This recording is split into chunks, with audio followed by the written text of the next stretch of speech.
Today we're going to turn boring gingerbread cookies into cute and edible axolotl cookies.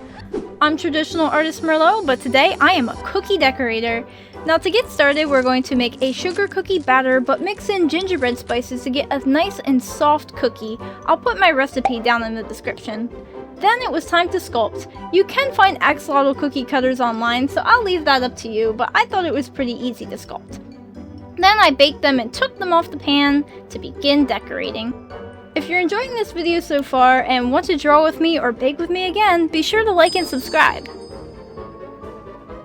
Now it's time to make our royal icing. This was a fairly easy recipe, so I do recommend making it at home as it is a lot more icing than you'd find at the store and it probably tastes better. Then I put my icing into a piping bag using a circular tip, although I recommend using a larger tip than I did, as this made it take a while to do the outline and fill-in process. And the icing was actually baby pink, but the camera didn't really pick it up. If you stay tuned towards the end, you'll see how the camera really does show the pink. I use different lighting for that. And I'll even show you my axolotl plushie collection at the end for winter. Next, we're going to apply fondant to our silicone mold in order to get our axolotl gills. Now you could sculpt these by hand or use candy and get creative. Whatever you think is best, it's your axolotl. Then I use clear piping gel to glue on all of my pieces, as clear piping gel really does work like glue. To an extent anyways.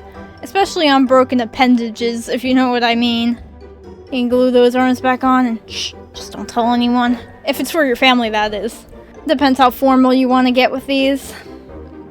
Then I rolled out a long piece to be our dorsal. I think that's pretty cute. I had a bit of extra, so I made a poinsettia with a leaf tip. And, well, my icing wasn't very stiff because it is royal icing, but my family still knew what it was, so I'd consider that a win.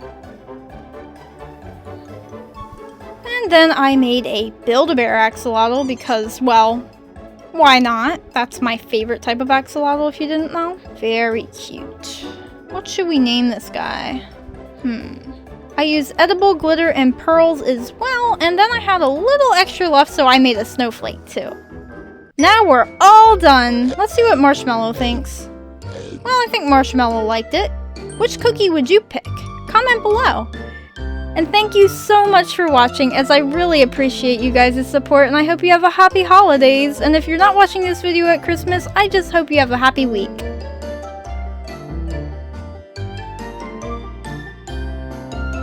And last but not least, my Christmas axolotl collection. Which one is your favorite?